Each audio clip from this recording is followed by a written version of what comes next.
Бид цаг нартай уралдаж ажилладаг. Тийм ч учраас бидэнд хорон бүр үнцэнтэй. Хүн бүр эрүүл мэнд болон техникийнхээ бүрэн бүтэн байдлыг нэн тэргуунд чухалчилдаг. Учир нь бид бүтээн байгуулалтыг эх орондоо хийх нь бидний үүрэг хариуцлага.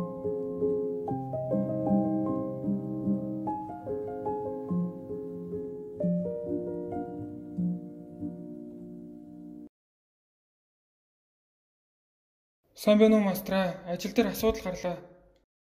Сайн байна уу? Ямар асуудал гарав? Экскаваторын сумны шилааг дахиад л задарчлаа. Ерөн засуулаад нээх удахгүй задраад байна.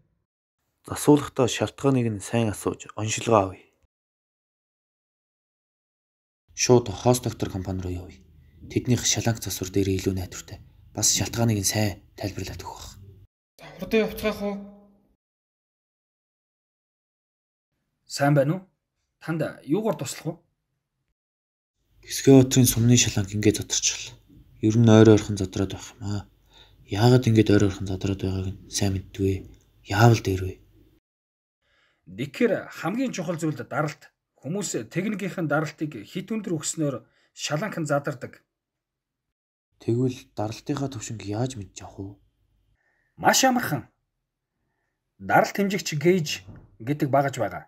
Энэ нь таны техникийн даралтыг тодорхойлж докторжуулах үүрэгтэй багаж. Өөрөөр хэлбэл техникийн даралтыг та хэмжээнд нь докторт төвшинг нь мэдснээр та шаланка задрах эрсдлээс хамгаална. За. Тэгвэл надад энэ гейж багажны тусламж үнэхээр хэрэгтэй юм байна. Манайх техникийн даралтыг бууруу өгч төвшинг нь мэдхгүйгээс маш их хэмжээний алдагдалд өртдөг. Ёстой их баярлалаа. Энэ зүйл үнэхээр чухал. Баярлалаа. Ажлын өндөр амжилт хүсье.